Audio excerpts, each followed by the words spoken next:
కేంద్రం ముందుకొచ్చారు. రాయలసీమలో వరల్డ్ బ్యాంక్ ద్వారా డబ్బులు ఇస్తామన్నారు. ఉత్తరాంధ్రకి ఇంకో పక్క పూర్వోదయలు ఇస్తామన్నారు. అవన్నీ కూడా తీసుకొస్తామని చెప్పి కూడా నేను మీకు తెలియజేస్తున్నా. ఇది ఒకటే కాదు, నేను ఒక విషయం మీ అందరికీ చెప్పాలి. ఒక పక్క నీరు రావాలి, వ్యవసాయం బాగుపడాలి, ఇంకో పక్క యువత, ఇప్పుడే అశ్వత్ రెడ్డి గారు చెప్పినట్టు ఈ రాష్ట్రంలో యువతకు ఉద్యోగాలు ఇప్పించే బాధ్యత, పరిశ్రమలు అభివృద్ధి చేసే బాధ్యత ఈ ప్రభుత్వానిది. అమరావతి ఇప్పుడే నేను చూశాను, అశ్వత్ రెడ్డి చాలా మంచి పని చేశాడు. నిన్నటి వరకు మనకు అడ్రస్ లేదు. ఈరోజు గర్వంగా మీ రాజధాని ఏదంటే నా రాజధాని అమరావతి అని చెప్పి ధైర్యం మనకు వచ్చింది. మొన్నటి వరకు 3 రాజధానులు 3 ముక్కలాట. ఎక్కడన్నా బయట పోయి అడిగితే మీ రాజధాని ఏదంటే చెప్పలేక నామోషి. సర్వీస్ కమిషన్లు అడిగితే మన వాళ్ళు బిక్కముఖం వేసే పరిస్థితి. అమరావతి ప్రజా రాజధాని. మన పురాణాల్లో అమరావతి దేవతల రాజధాని.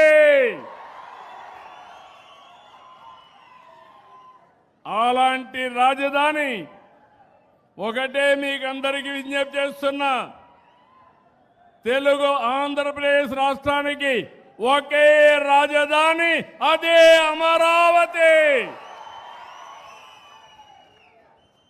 దేశమంతా మనతో నిలబడ్డారు. అన్ని రాజకీయ పార్టీలు సపోర్ట్ చేశారు. 50 పార్టీలు ఉన్నాయి కేంద్రంలో. రాజ్యసభ, లోకసభ 2 సభల్లో కలిసి 50 పార్టీలకు ప్రాతినిధ్యం ఉంది. 49 పార్టీలు సపోర్ట్ చేశారు. ఒకే ఒక పార్టీ దిక్కుమాలిన పార్టీ. ఏ పార్టీ అది? ఏ పార్టీ అది? అంటే ఈ రాష్ట్రానికి ద్రోహం చేయడం అవునా కాదా అని అడుగుతున్నాం మిమ్మల్ని. అవును అంటే గట్టిగా చెప్పండి, కూడా చెప్పండి ఇది ద్రోహం అని.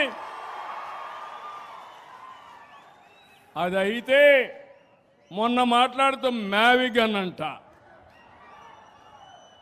ఏమి పిచ్చో నాకైతే అర్థం కావడంలా.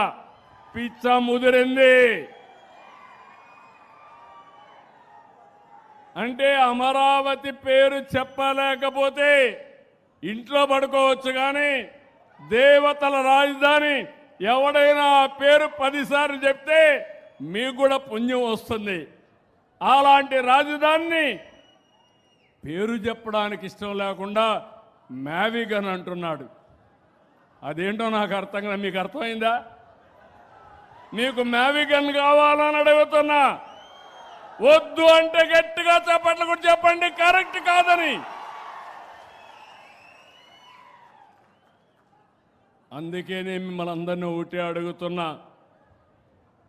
ఒకప్పుడు తీవ్రవాదులు ఉండేవాళ్ళు, ముఠా నాయకులు ఉండేవాళ్ళు, మత విద్వేషాలు క్రియేట్ చేసేవాళ్ళు.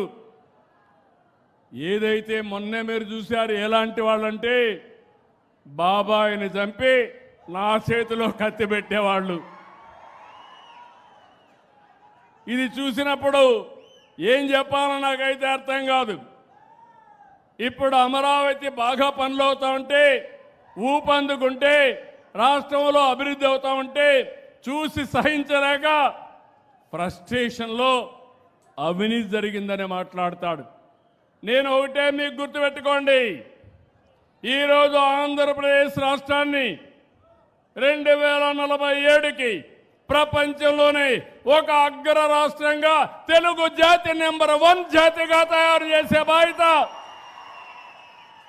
మనం తీసుకుందాం. దీనికి ప్రణాళికలు తయారు చేస్తున్నాను. 3 ప్రాంతాలు, ఒకటి విశాఖపట్నం కేంద్రంగా వెస్ట్ గోదావరి వరకు, అమరావతి కేంద్రంగా ప్రకాశం వరకు, అదే మరిగా తిరుపతి కేంద్రంగా రాయలసీమ ప్రాంతం అంతా అభివృద్ధి చేస్తాం. 3 మెగా సిటీలు వస్తాయి. రాయలసీమ ఎక్కడికక్కడ గ్రీన్ ఎనర్జీ హబ్గా తయారవుతుంది, హార్టికల్చర్ హబ్గా తయారవుతుంది. నాలెడ్జ్ ఎకానమీకి చిరునామా మన రాయలసీమని మరొకసారి విజ్ఞప్తి చేస్తున్నా. ఓర్వకల్లో డ్రోన్ సిటీ వస్తుంది, తిరుపతిలో స్పేస్ సిటీ వస్తుంది, అనంతపురంలో ఎలక్ట్రానిక్ సిటీ వస్తుంది, ఏరోస్పేస్ సిటీ కూడా వస్తుంది. విమానాలు ఎక్కడో తయారు చేయడం కాదు, మన అనంతపురంలోనే ఈ జిల్లాలోనే విమానాలు కూడా తయారు చేసే పరిస్థితికి వస్తారు. ఇలాంటివన్నీ పెట్టి నేను ముందుకు పోతా ఉంటే ఇష్టానుసారంగా గడిచినటువంటి 21 నెలల్లో 20 లక్షల కోట్ల రూపాయలు పెట్టుబడులు వచ్చి 23 లక్షల మందికి ఉద్యోగాలు వచ్చే అవకాశం వస్తూ ఉంది. కడపలో నేనే కడతా, స్టీల్ ప్లాంట్ కూడా వీళ్ళు కట్టకుండా చేతులు తీసిన దాన్ని పూర్తి చేసి ఎన్నికల కంటే ముందే ప్రారంభిస్తాం. ఇలాంటివన్నీ మనం చేస్తే వీళ్ళు రాష్ట్రం మీద పగబెట్టారు. పగబెట్టి ఇష్టానుసారంగా మాట్లాడుతున్నారు. పోయిన 5 సంవత్సరాలు వీళ్ళుంటే 2000 కోట్లు ఖర్చు పెట్టలేదు. అదే తెలుగుదేశం వస్తానే హంద్రీ నీవా ప్రపంచంలోనే పొడవైనటువంటి కాలువ, ఎన్నో లిఫ్ట్ ఇరిగేషన్లు పెట్టి సమర్థవంతంగా చివరి భూములకి చివరి రివర్లకు కూడా నీళ్లు తీసిపోయే పరిస్థితి వచ్చాం. నేను మీ అందరికీ ఒట్టే విజ్ఞప్తి చేస్తున్నాను. పెట్టుబడులు వస్తున్నాయి, ఉద్యోగాలు వస్తాయి, యువత బాగుపడుతుంది. ఇది చూసి ఓర్వలేక వాళ్ళని భయపెట్టే పరిస్థితికి వస్తున్నారు.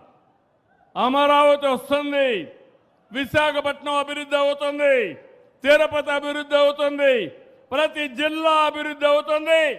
ఇది నా భరోసా. ప్రతి గ్రామాన్ని ఆదర్శ గ్రామంగా తయారు చేస్తాం. తాడిపత్రి కూడా అభివృద్ధి అవుతుంది. అదే మాదిరిగా నేను ఒకటే మిమ్మల్ని కోరుతున్నా, మనకు సేఫ్టీ కావాలి, మన ఆస్తులకు రక్షణ కావాలి, మన ఆడబిడ్డలు స్వేచ్ఛగా తిరగాలి. అవునా కాదా? ఒకప్పుడు మీరు తిరిగారా? 1924 బయట వచ్చారా? మీరు వచ్చారా అని మిమ్మల్ని అడుగుతున్నా. ఈరోజు నేను గ్యారంటీ ఇస్తున్నా, మా ఆడబిడ్డల జోలుకి ఎవరైనా వస్తే అదే చివరి రోజు మీకు. ఖబర్దార్, జాగ్రత్తగా ఉండండి. రెండోది, మీరు స్వేచ్ఛగా తిరగడానికి మీ ఆస్తులు కానీ మీ ప్రాణాలు కానీ కాపాడే బాధ్యత ఈ ప్రభుత్వానిదని చెప్పి కూడా నేను మీకు తెలియజేస్తున్నా.